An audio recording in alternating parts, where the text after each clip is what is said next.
Барлықтарыңызға сәлем достар. Неге бұл сабақты соңына дейін көру керексіздер? Себебі бүгінгі сабақ өте маңызды.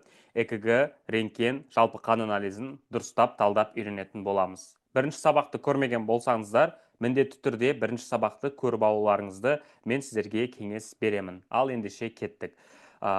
Бізде жалпы қан анализін достар түсінуіміз керек. Көп адамдар қанды не екенін білмейді. Мен мысалы рилс салсам, әртүрлі дұрыс емес пікірлер айтады. Қанды организмнен шығарып тұру керек, қанды тазалап тұру керек, мысалы вино ішу керек, қанды көбейту үшін деген сияқты дұрыс емес, ғылыми негізі жоқ, яғни физиология қарсы әңгімелерді айтады. Мен сіздерге қазір бірінші анализдерді түсіндірместен бұрын қанның қалай жасалу керектігін түсіндіргім келіп тұр. Бұл өте маңызды. Адам баласы дүниеге келген кезде бізде бағаналы клеткалармен дүниеге келеді. Бағаналы клеткалар осындай трубчатый кость дейді, мына түтікті сүйектердің ішінде гемопоэзді бастайды. Яғни гемопоэз деген бұл қан жасау жүйесі. Адам туылды, адам қайтыс болғанға дейін бұл жүйе жаңарып тұра береді. Мысалы, эритроциттер бір шығып қайтадан жаңару үшін, новые шығу үшін 120 күн уақыт алады. Ал өлген эритроциттер не істейді деген сұрақ бар ғой. Олар көкбауыр арқылы көкбауырға барады, көкбауырда ыдырайды, бауырға барып тікелей емес билирубин, тікелей билирубинге ауысады, оны өт қылып үлкен дәрет кіші дәретпен шығарып жібереді. Егер үлкен дәретіңе қарап ол қоңыр түсті, кіші дәретіңе қарап сарғыш түсті екенін көрсең, яғни сенің организмің өлген жаман қандардың барлығын шығарып жатыр деген сөз. Яғни қолды тесіп қан шығарудың қажеті жоқ. Организм онсыз да өзін қанмен қайталап тұра береді, қамтамасыз етіп. Енді бұл эритроцит, тромбоцит, базофил, лейкоциттер, моноцит, тромбоциттер қалай пайда болады деген сұрақ қой. Ол митоз деген процесс арқылы пайда болады, яғни жасушалардың екі еселенуі арқылы.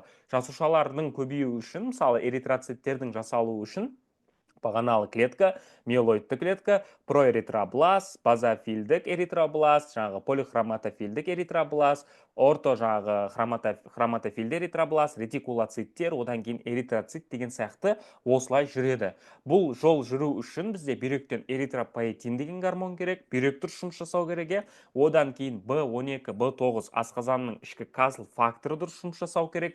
Олардың бәрі қосылып дұрыстап белок тамақ болмаса эритроцит дұрыс жаса алмайды. Сырттан темір түсіп тұру керек. Міне осындай көп салалы процестердің нәтижесінде бізде қан айналым жүзеге асады. Естеріңізде болсын. Міне тромбоциттер, эритроциттер, лейкоциттер, базофил, нейтрофил, эозинофил, моноцит. Ал мына жақта лимфоидты қатардан бізде табиғи киллерлер, одан кейін Т және де Б лимфоциттер пайда болады. Осы показательдердің негізгі нормасы болады. Организмде қалыпты гомеостаз жағдайында эритроциттің ішінде гемоглобин болса, гемоглобиннің 1 литрдағы саны болуы керек, грамм литрдағы. Осыны бізде жалпы қан анализ зерттейді.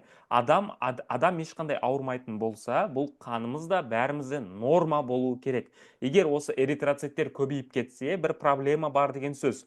Эритроцит төмендеп кетсе, бір проблема бар деген сөз. Тура сол сияқты нейтрофил жоғарылап кетсе, эозинофил жоғарылап кетсе, немесе моноцит төмендеп кетсе, Т рецепторлар төмендеп кететін болса, лимфоциттер, бір проблема барын көрсетеді. Түсіндік қой? Қан сүйектің ішінде қызыл кемікте жасалып, қан айналымға шығып отырады. Қан айналымға шыққанға дейін көп сатылы процестерден өтеді. Оны біз кейінгі сабақтарда талдаймыз, но қарапайым сөзге сіздерге түсінікті болды деген ойым бар. Кеттік. Мынау енді бүкіл жаңағы мына системаның бізге қағазға түсірілген версиясы. Яғни дәрігерлер жалпы қан анализін алған кезде осындай 24 показательге қарайды. Гемоглобин, эритроцит, түстік көрсеткіш, световой показатель, гематокрит, жаңағы MSV, MSH, MSSH, RDW, PLT, PST, MVP, WBS деген сияқты, мына мысалы red blood cell, white blood cell, ағылшынша референциалдық белгілері, референстік белгілері, жанында нәтижесі болады. Осы адамда қанша деген сөз. Жанында комментарий жазып қояды, төмендеген немесе жоғарылаған. Ал оның жанында нормасы жазылып тұрады. Бұрынғы заманның дәрігерлерінен андай нормасы берілмейтін болған. Ал қазір анализді қарасаңыздар нормасымен береді. Бірақ соған қарамастан жаттап алуды мен сіздерге кеңес беремін. Енді бір-бірлеп талдап шығайық. Бүгінгі видеода біз қызметін айтамыз. Гемоглобин деген не? Мына показатель. Бірінші тұрған. Бұл қанның оттегіні тасымалдайтын қабілеті. гемоглобиннің ішінде оттегі болады. Эритроциттер, гемоглобин эритроциттің ішінде болады. Бұл гемоглобин өкпеден оттегін алып, оны денеге таратады, яғни тінге таратып, ары қарай биохимиялық процестер кетеді, Кребс циклы деген сияқты. Нормасы ерлерде 130 бен 160, әйелдерде 120 мен 140. Қалай төмендейді, қалай жоғарылайды, мен оны сіздерге тікелей эфирдегі сабақта айтып түсіндіретін боламын. Келесі көрсеткіш бұл эритроцит, RBC, яғни Red Blood Cell ағылшынша қызметі, қан құрамындағы қызыл қан клеткалары, олар эритроциттер гемоглобин тасымалдайды. Машина сияқты ғой, машинаның ішіне гемоглобин отырады, эритроцит оны тасымалдайды. Нормасы бар, міне литрда мынанша миллион эритроцит болу керек деген ұғым. Нормасы жоғарылайтын болса эритроцитоз, төмендейтін болса эритроцитопения деп аталады. Келесі гематокрит қызметі, қанның көлемінде эритроциттердің қанша пайызын құрайтынын көрсетеді. Яғни қанның қызыл элементтерге соотношениесі деп те түсінсек болады. 40-50% болу керек, қанда ерлерде, әйелдерде 36, 44, 45%-ке дейін болу керек. Лейкоциттер white blood cell, қанның ақ жасушалары деген сөз. Қызметі бұл иммундық жүйенің клеткалары, ағзаны инфекциялардан қорғайды. Нормасы 4 пен 9, яғни 1 литрде осындай миллион лейкоцит болу керек. Оннан 9 деген артында 9-0 бар деген сөз, математикадан білесіздер. Лейкоциттердің лейка формуланы мен сіздерге үлкен сабақта түсіндіретін болам. Видеоның описаниясына өтіп, заявка қалдырыңыздар. Ол сабаққа тек заявка қалдырған адамдар ғана қатыса алады. Хорошо, міндетті түрде қалдырамыз заявка.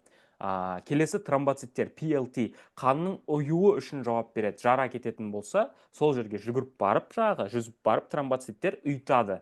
Нормасы да міне 150, 400, оның 9 дәрежесі 1 литр қанда деген сөз. Сое, қанның отыру жылдамдығы немесе қанның шөгу жылдамдығы, қанның ішінде бізде белоктар көп болатын болса, мысалы фибриноген, альбумин, глобулин сияқты қабынулық белоктар, неше түрлі С-реактивный белоктар, олар соенің деңгейін көтеріп тастайды. Яғни, мына пробиркаға қанды құямыз, оның ішінде жаңағы шөгінділер қанша миллиметр сағатында жүріп отырады деген сияқты ғой. Міне нормада 1 миллиметр сағатына 1 миллиметр түсіп отыру керек. 10 миллиметрге дейін реферальный значение бұл допустимая. Егер бұл көбейетін болса, яғни сағатына 10 емес 20-30 миллиметр түсетін болса, бұл бізде қабыну бар жоғын көрсетеді. Келесі MSV, MSH, MSSH, RDW деген белгілер.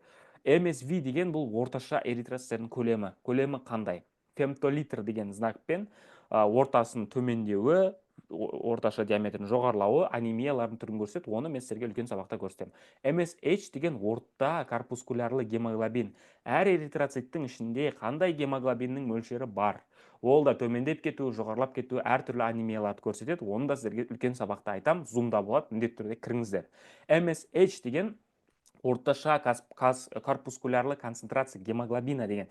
Яғни қараңыздар, эритроциттің гемоглобиннің орташа концентрациясы қаншалықты жайылмалы орналасқан деген сөз.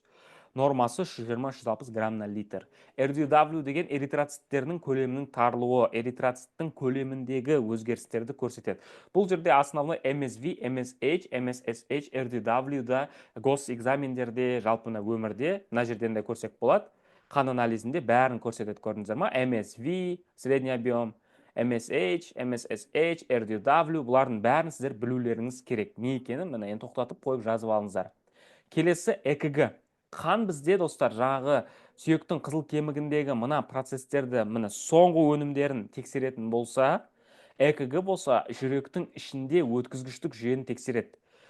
Солай жаратылған адам міне жүректің ішінде, оң жақ жүрекшенің үстінде синоатриалдық түйін өзінен импульс бөліп тұрады. Яғни жүрек 60-80 рет соғу үшін нормада, миға бағынышты емес, өзімен өз жұмыс жасай береді. Ал адам жүгірсе, жүрегіміз тез соғады ғой, ол кезде ми көмектеседі. Яғни симпатикалық жүйке жүйесі көмектеседі, адреналинді бөліп жүректі тез соқтырады. Ал ұйықтаған кезде де адамның жүрегі бізде тез соға бермейді, төмендейді ғой, 30, 25, может 35 төмен соғады, жүрек. Ол кезде парасимпатикалық жүйке жүйесі осы синустық түйінге әсерін бере алады. Осы естеріңізде, достар, болсын. Хорошо? Міне синустық түйін, ол Бахман аяқшалары арқылы оң жақ жүрекше, сол жақ жүрекше, одан кейін АВ түйінінен ары қарай гиш жоғырына, гиш жоғыры сол жақ оң жақ болып бөлінеді, сол жақ аяқшасында көп аяқшалар болады, себебі сол жақ қарынша көбірек қызмет етеді, жаңағы қанды айдайтын, ары қарай Пуркини талшықтарында бітеді. Яғни жүрек өзінің ішінен электрлік импульсті өндіріп тұра алады. Яғни электростанция ғой, щит қой мынау, щит, мына үйде тұрады ғой, щит, содан провод арқылы бөлмелерге свет барады, тура солай. Щиті бар, бірнеше щит бар, мысалы сыртта тұрған щит мынау, жаңа нені қосатыншы тоқты. Үйдің ішінде де біреу тұрады ғой, ол мынау екінші тексеріп тұрады. Одан кейін проводтар арқылы әр бөлмеге барады. Тура сол сияқты жүректің ішінде әр бөлмеге проводтармен барып, энергияны алып барады, естеріңізде болсын. Енді осыны автоматизм дейді. 60, 80, 85, 90 ары кетсе жүрек соға алады өзінің күшімен. Енді мынау жүрек 4 камерадан тұрады ғой, сол жақ жүрекше, оң жақ жүрекше, сол жақ қарынша, оң жақ қарынша. Осы П тішесінің жиырылуы, мына импульс келді. П жиырылған кезде, яғни электр тоғын, электр импульс тоғы емес, жүрекшелерге береді. Яғни П тішесін көрсеңіздер былай, бұл оң жақ жүрекше мен сол жақ жүрекшенің жиырылғанын көрсетеді. Міне жүрекше жиырылып алып АВ түйініне келіп тоқтайды. Ол аймақ ПQ сегментінде изолинияға қайтадан түседі. Ары қарай QRS деген бұл бүкіл жүректің астындағы қарыншалардың қимылы. Яғни қараңыздаршы, П-дан QRS үлкен соғып тұр ғой, үлкен кетіп тұр, себебі қарыншаларға көбірек электрлік импульсті жіберуіміз керек. Одан кейін S, QRS, туп, луп қарыншалар жиылды, тоқтады. S сегмент деген изолинияда болу керек. Одан кейін Т тішесі қайтадан жүректің демалғанын көрсетеді. Мынаның барлығы деполяризация, QRS, ал Т болса реполяризацияны көрсетеді. Ол бізде диагностикалық мәні жоқ, оны қарамай қойсаңыздар болады, көп ЭКГ-ларда көрінбейді де. Түсіндіңіздер ғой? Яғни мына отрезок, мына кішкентай П, Q, R, S, Т деген бұл жүрекше мен қарыншаның соққанын көрсетеді. Қалай соғып тұр, хорошо, кеттік. Енді ЭКГ-ні қойған кезде адамды осылай жатқызуымыз керек. Красный, желтый, зеленый, черный. Светофор бағытымен қоямыз, красный, желтый, зеленый, черный. Черный дегенде импульс болмайды. Бұл заземленияның, яғни осыған бағынып барлығы тоқты жинайды организмнен. Көбісі айтады, ЭКГ организмге тоқ береді емес. ЭКГ организмдегі жүректің ішіндегі тоқты өзі чувствовать етіп жазып отыратын аппарат, хорошо? Түсінікті ғой? Ал мынау кеуделік электродтар.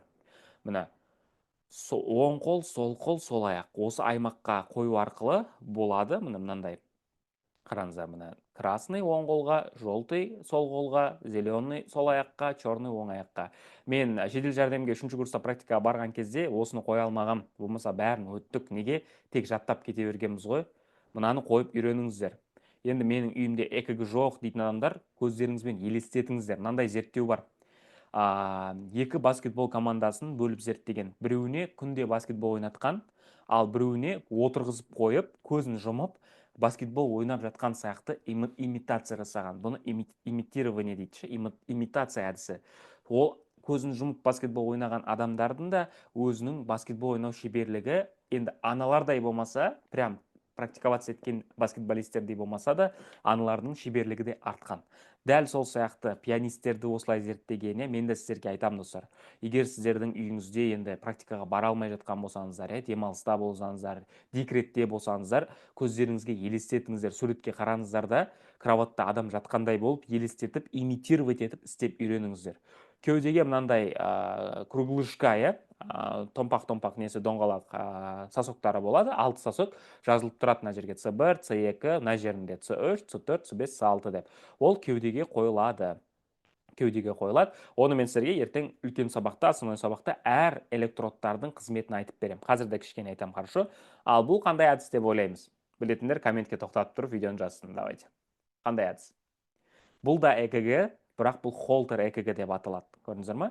Бұл кезде де міне красный, желтый, зеленыйды қояды, черныйды қояды, бірақ бұл қолға қоймайды. Адамның денесіне осылай қойып жібереді, 24 сағат бойы ЭКГ-ні өлшеп тұрады. Бұл не үшін керек? ЭКГ-да тура сол секундтағы жүректегі электрический белсенділігі ғой, электрлік. Дәл сол секундтағы. Ал бұл болса 24 сағат бойы жинап тұратын әдіс. Холтер ЭКГ деп аталады, хорошо? Міне мынау бірінші отведение бізде оң қол мен сол қол жүректің үстінен қарайды. Екінші отведение бізде оң қол мен сол аяқ, яғни қараңыздар, оң қолым, сол аяғым. Осы аралықтан импульсті жібергеннен кейін, ол жүректің міне полный өтеді. Көрдіңіздер ме? Полный жүректің төменнен жоғары, жоғарыдан төмен, мынау вертикальды бағыт болса, мынау горизонтальный бағытпен толық өтіп бере алады. Толық өтеді. Сол себепті, ал үшіншісі міне сол жақ аймақтан көретін зерттеу.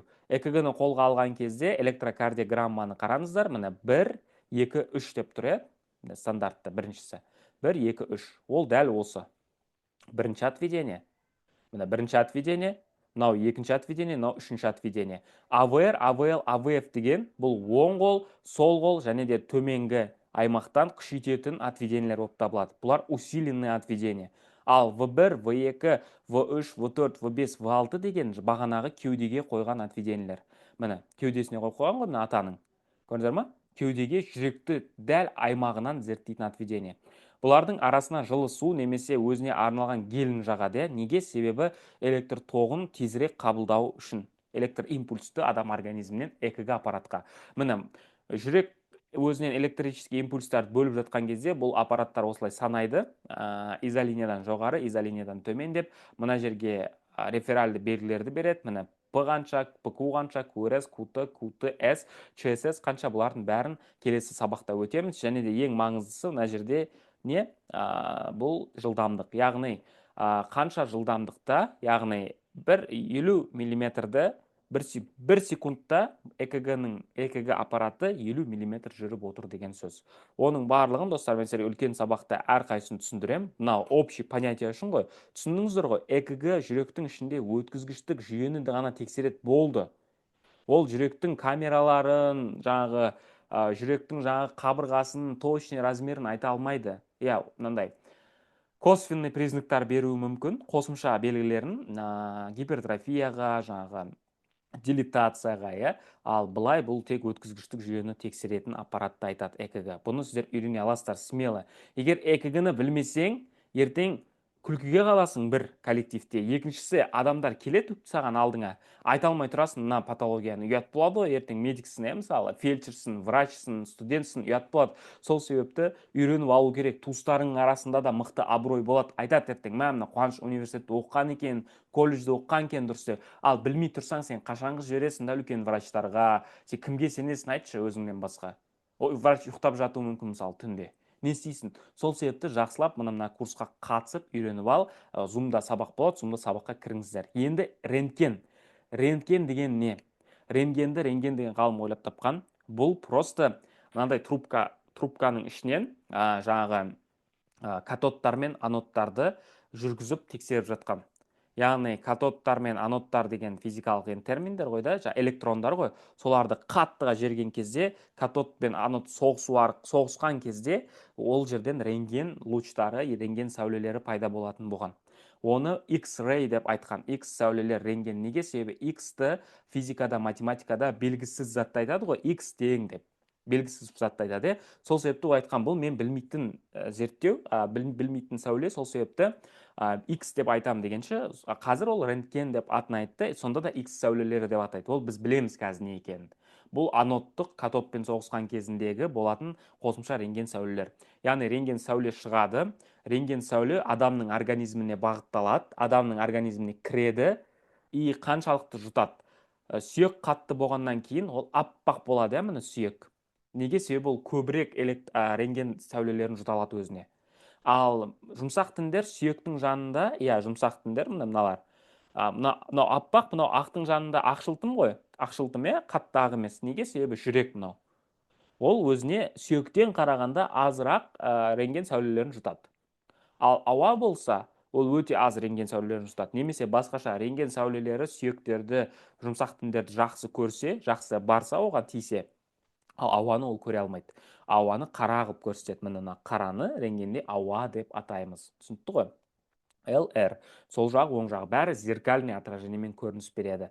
Мына рентгенді қолға алған кезде, келесіге өткізейік. Рентгенді қолға алған кезде, мына біздің нақты білуіміз керек. Мына ортада бізде жүрек тұр. Анатомияны еске түсіруіміз керек. Жүректің оң жақ жүрекшесі, оң жақ қарыншасы, сол жақ жүрекшесі, сол жақ қарыншасы. Міне. Дәл жаңағыдай сіздер түсініп алатын болсаңыздар, рентген деген не екен? Яғни, просто рентген сәулелерін жіберу арқылы тіндер мен сүйектерді, ауаны тексеретін медициналық зерттеу әдісі. Рентген болмаса, бізде медицина бұлай дамымайтын еді. Енді бұл нормалық рентген снимогын көріп тұрсыздар, бірақ бұның әр показательдерін білулеріңіз керек. Мына өкпенің түбірі өскен кезде не болады, мына жері ағарып кетсе не болады, сынғанды көріп білу керек, шыққанды көріп білу керексіздер, оны үйрену керек. Оны кім үйренгісі келеді, описаниядағы сілтемеге өздеріңіздің заявка жіберіңіздер, мен бұл сабақта сіздерге базасын айтып түсіндіретін боламын.